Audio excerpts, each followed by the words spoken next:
beloved Boss Mike Cervera.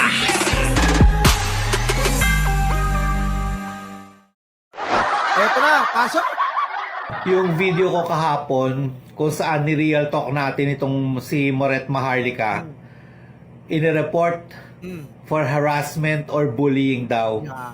Siyempre, TikTok without any investigation took down the video. Alam ko na yung mga content natin dito, minsan maanghang yung mga salita natin. Yun na nga. Oo, mga kababayan, hindi naman kasi natin maiwasan yan. Lalo na kapag ang nilalabanan mo, ganyan din magsalita. Ito ba? O tayo minsan hindi rin tayo nakakapagpigil. Opo, dahil nga mga kababayan, itong mga kalaban nga natin, inuulit ko, abay grabe eh. Oh, grabe sila eh. 'Di ba? Mga kababayan? Oh, sabi nga ni Atching pati siya nire-report yung mga content niya sa TikTok. Oo, yung iba naman sa Facebook.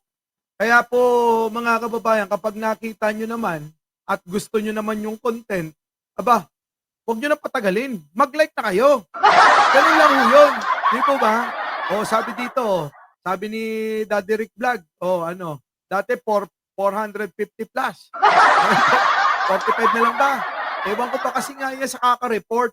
Kapag ka nire-report lagi yung mga content natin, mga kababayan, hindi na nire-recommend. Hindi na ho napapanood ng iba. Ganun yun. Kaya mga kababayan, mabisa po yan. Yung partisipasyon ninyong nandiyan kayo. Alam naman natin na may mga nanonood sa atin na taga-kabilang kampo. Nag-aabang lang yung mga yan. Baka nga nauuna pa sa inyo. Kaso ang ginagawa, nire-report, hindi nagla-like. Baka nga dislike. Diba? So mga kababayan ko, huwag tayong magpadaig. Dapat tayong lahat, mga kababayan. Oo. Sa mga ka-BBM vloggers, ka-BBM supporters, unahan nyo na ng like. Sabi ni Romy Lagrano, 136 pa lang daw yung nagla-like. Plastic na yan, Malamang yung iba dyan, yung mahigit sa kalahati dyan, mga nag-aabang na mga troll yan. Diba? So mga kababayan, eto na. Umpisa na natin. Pasok! May mga tao na tinatamaan tayo na siguro nasasaktan. Yan. Pero ang lahat ng mga sinasabi ko dito ay base sa katotohanan. Totoo naman Ilan ba tayo nagsinungaling? Lahat naman ang ginagawa natin mga kababayan diba, hango sa mga balita na alam nating totoo. Hindi naman tayo kukuha dyan kung manggagaling sa fake news. Dito ba? Ibig sabihin mga kababayan, yung ginagawa nating mga content, abay hango sa katotohanan. Hindi ho yan hango sa kwento ni Mang Imbo lang. Diba? Okay lang sana kung chismis lang ni Aling Bebang. Hindi naman. Kung hindi po mga kababayan, may facts. Oo, facts! Yun po yung mahalaga dyan. At hindi tayo nagbabalita ng basta-basta lang. Opo, karamihan naman di ba?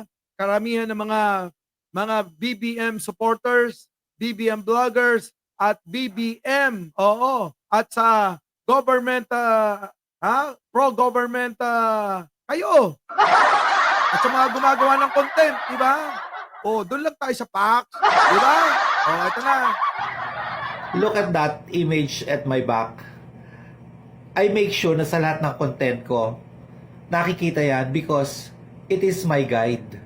Para hindi ako maligaw sa mga kasinungalingan na baka sakaling masabi ko. So palaging... Tama. Ganun dapat, dapat ginagabayan tayo lagi na sana yung ating mga sinasabi ay naaayon, mga kababayan, sa katotohanan lamang.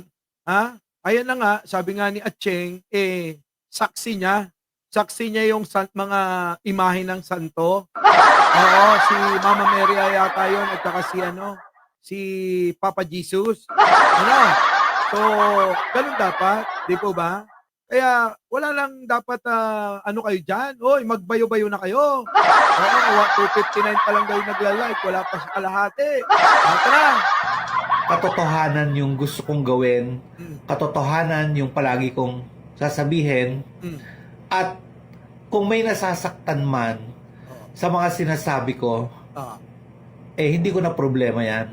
Ayun na nga, hindi natin maiiwasan talaga na may mga masaktan, lalo't lalo na yung mga umiidolo sa ating mga tinatalakay. 'Di ba? Basta tayo, katotohanan. O, doon lang tayo sa katotohanan. Talagang gano'n, masakit, masakit, masakit talagang marinig at malaman yung katotohanan na sila'y mangmang. 'Di ba, ate? Gano'n yun eh. O, 'di ba? Oh, yun ang pinakamasakit, mga kababayan. Yung marinig nyo yung katotohanan. O, pero alam nyo, yung mga yan, ang gusto nila, yung mga kasinungalingan, bulahin sila ng kasinungalingan. Sa totoo lang, mga kababayan, may kasabihan na nga yan eh. Mas maganda nang saktan mo ng katotohanan kaysa bulahin mo ng puro kasinungalingan. Kaso nga mga kababayan eh. Ha? Kaso nga mga kababayan, ang gusto talaga ng mga mangmang tangat bobo eh. Yung mga yung mga binobola sila, yung mga nililigaw sila, basta lang gusto iparinig kung ano yung gustong rinig nila. Problema na nila yan. At yung mga language na ginagamit ko, minsan, hindi man professional ang dating, pinipili ko talaga kasi yan yung language na naiintindihan ng mga gusto nating kausapin o paringgan sa mga sinasabi ko dito. Correct, lahat naman tayo na nagtatanggol kay Pangulo, buntilaw. Oo. Buntilaw, wag tong shades na to kasi meron tong sentimental value. Oo. Oo. Ito yung kaunang-unahang regalo sa akin ni Jen Angeles eh. Tapos ipapamigay ko, naku, baka magalit yun, hindi na masundan eh. Di ba, Len? Huwag kayong mag-alala. Malapit na yung aking giveaway. Oo, lahat kayo magkakaroon. Ha? Huwag lang umasa yung iba. Di ba? Oo, tuloy. Aani naman natin tong mga DDS na to na walang ginagawang tama. Halos lahat ng inilalabas nila sa mga bibig nila, puro kasinungalingan, puro fake news, puro inventong storya, puro propaganda. Correct! Lagi ko sinasabi dyan, aching! Lagi ko sa kanilang sinasabi yan. Puro fake news, puro chismis, puro propaganda, puro paninira lang ginagawa ng mga yan. Lalong-lalo na yung si Maharlika na idol ni Kicks TV. Mga kababayan, yung idol ni Kicks TV na yan, ewan ko ba? Hindi pa... Lord! Ay, ali pala. Sino ba dyan ang may Lord ng kadiliman? Pwede ba ipanalangin nyo na lang?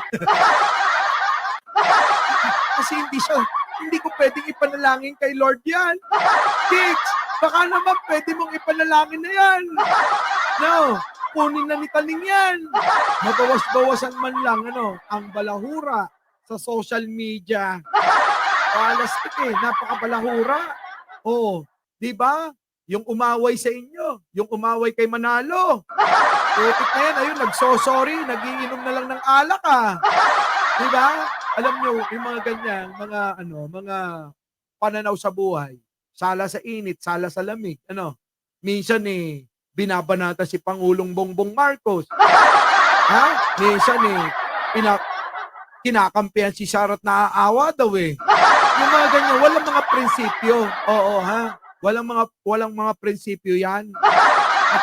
Inang mga yan So, mga kababayan, mamili kayo kasi sabi ko naman sa inyo, sa larangan, at sa ating mga ginagawa, sa ating community, maraming panggap dyan. Di ba? Maraming mga nagpapanggap dyan na na kunyari, kakampi, kunyari manananggol. Yung pala mga kababayan, ginagamit lang si Pangulong Bongbong Marcos para magkaroon ng views. Kita nyo, mga kababayan? Kaya pag-iingatan nyo at susuriin ninyo maigi. Yung mga pinanonood ninyo. Opo, ako minsan lumalabis. Pero minsan mga kababayan, at kadalasan pala, hindi lang minsan, kadalasan, tumpak! Tumpak lahat ng mga sinasabi natin Di ba? Eto na. Na ang motibo lang ay galitin Mm. lahat ng nanonood sa social media. Totoo ka, Acheng. Ang kanilang motibo ay ginagalit lang nila ang taong bayan. Ginagaslight nila. Para ano, mga kababayan? Para magalit sa gobyerno. Tama po ba yun? Abay, yun po hindi magandang gawain yan. Galitin mo ang taong bayan, para magalit ka sa gobyerno. Alam nyo, eto mga kababayan, pagsikapan ninyo nang hindi kayo umasa sa gobyerno. Pagsikapan ninyo na kayo mga kababayan ko, tayo, kasama ko, abay, gumawa ng kaparaanan para sa sarili natin, para umunlad. Magtrabaho tayo! Ibig ko sabihin sa gumawa ng kaparaanan, kasama na dyan, dumiskarte tayo. Dumiskarte tayo ng mga bagay na makakapagpaunlad sa buhay natin. Hindi yung nag-aantay lang tayo ng kung ayuda. Anong ayuda? Anong ibibigay ng gobyerno? Mga kababayan, yun po hindi po pang matagalan, totoo naman. Diba? Hindi po pang matagalan ang ginagawa ng gobyerno na yan, totoo naman. Pero, maayos at maganda yan para sa mga kababayan nating kinakapos. Pero sa mga kinakapos, mga kababayan, huwag ho kayong umasa na tuloy-tuloy yan. Dahil, kung tuloy-tuloy yan, may hirapan naman ang gobyerno niyan. So, ang dapat natin gawin mga kababayan, kung isa trabaho ninyo, kung isa trabaho ninyo, dagdagan nyo. Ako nga mga kababayan 3 na yung trabaho ko Tapos mga kababayan, kita nyo, sumasideline pa ako rito.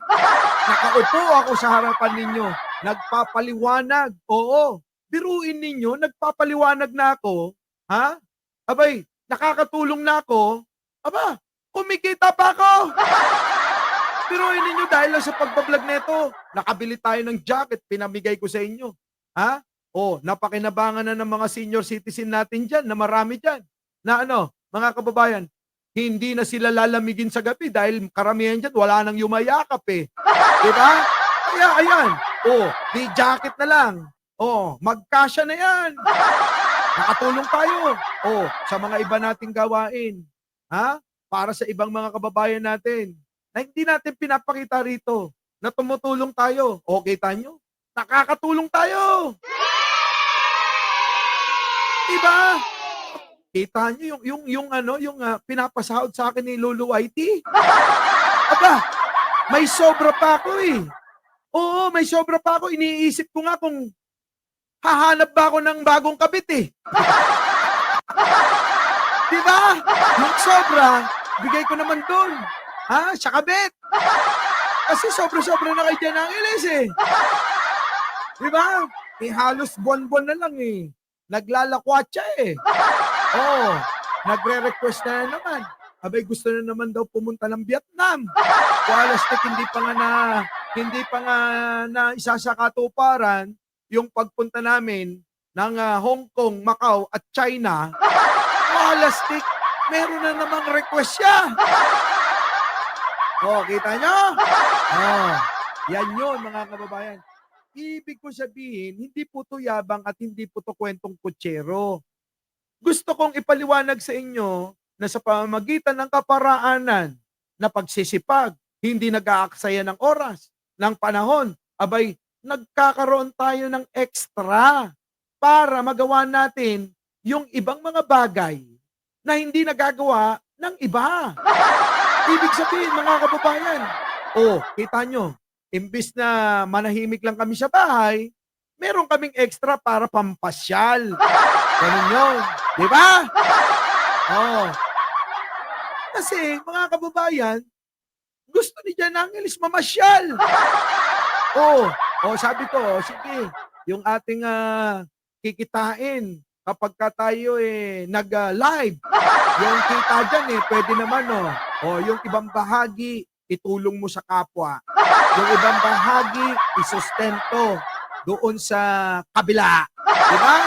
O, yung ibang bahagi, sa'yo na. Basta wag mo lang papabayaan yung aking pagkain, yung aking mga damit, yung aking mga aso. Di ba? Okay na yun. Ganun dapat. O, gumawa tayo ng kaparaanan. Hindi po pwede na naasa na lang sa madaling salita. Diba? Ang hirap niyan, pati pagkain nyo, iaasa nyo sa iba. Iaasa nyo sa mga OFW nyong kababayan, kamag-anak. Ang hirap nun. Oo, ang hirap nun. Sa totoo lang nakakahiya yun. Aba, mga kababayan, kung inyong makikita naman, marami dyan, lumalaban sa buhay. Kulang ng isang paa. Yung iba nga mga kababayan, 2 pa. Yung iba, wala ng kamay, wala pang paa. Pero naghahanap buhay sila. Hindi ba kayo nahihiya sa mga ganong klaseng tao? Di ba dapat mahiya kayo? Biruin ninyo, may kapansanan. Walang paningin, walang pandinig. Abay, nakakapagtrabaho at kumikita, nabubuhay ang pamilya. Eh kayo, kompleto kayo. Abay, nandiyan lang kayo sa sopa ninyo, sa kama ninyo. Nanonood kayo ng vlog ko. Putik na yan! Hindi ako papayag yan! Diba? Di bali nang huwag kayong manood ng vlog ko. Basta makapagtrabaho kayo, makatulong kayo sa pamilya nyo. Hindi po pwede yung tira lang ng tira, mga kababayan. Pero ninyo, mga kababayan, kung sino pa yung mga tambay, yung pa yung may mga kabit. Dinaig pa yung mga masisipag, Pero mo, tambay na lang, mga kababayan? Sila pa yung may kabit. Tapos reklamo ng reklamo sa gobyerno. Walastik. Matindi. Buti pa si Kix. Habang nananahin, nanonood. Oy, Kix, pwede ba gawa mo rin naman ako ng barong? Ito na. Tuloy natin. Galitin, puwersahin, at i-mindset, i-gaslight ang mga tao na magalit Totoo yan. sa administrasyon ni PBBM. Totoo yan. Yan talaga yung kanilang intensyon. Galitin ang taong bayan. Oo. Galitin talaga nila. Abay, meron pa akong narinig Bigas pa rin ang issue niya Walastik bigas, issue mo pa rin. Pwede ka naman bumili kahit tag-100 Di po ba mga kababayan? Pwede kang bumili yung pinakamasarap na bigas. Di ba? Yung sinasaing ni Jen Angeles, galing pa ng Japan Tuloy mo, Japanese rice. Ayaw ng yung mga jasmine rice. Gusto Japanese rice kasi daw mga kababayan, masarap naman talaga. Yun po yun. Kung gusto natin ng extra, kung gusto natin na magarbo, edi sipagan natin nang sa ganon, magawa natin lahat ng gusto natin. Diba? Role nila yun. Kasi may bayad. Grabe, no? Yung mga yun, binenta na yung kaluluwa niyan, tuloy. Yan lang naman yung nakikita nating motibo ng mga DDS na to Wala namang iba dahil bakit? Kasi gusto na nila na maiupo si Sara Duterte bilang presidente at ang lahat ng mga problema ng mga Duterte at ng mga DDS na rin na resulta ng lahat ng ginawa nila for the last 2 or almost 3 years na ay mabura at makalusot sila sa lahat ng criminal activities na ginawa nila, malusutan nila lahat ng mga kasamaan na idinulot nila sa bansang Pilipinas. Correct! Yun naman talaga, kaya lang hindi sinasang-ayunan. Hindi sinasang-ayunan ng marami nating kababayan. Bakit kanyo? Bakit kanyo? Paano na-booking na nga si Sara? Gusto nilang ipalit si Sara. Pero kulang na kulang sa kaalaman. Paano magpapatakbo ang isang Sara Duterte kung kapus naman sa kaalaman? Pero sobra-sobra naman sa pagnanakaw sa bayan. Kita nyo, mga kababayan? Our beloved Boss Mike Cervera.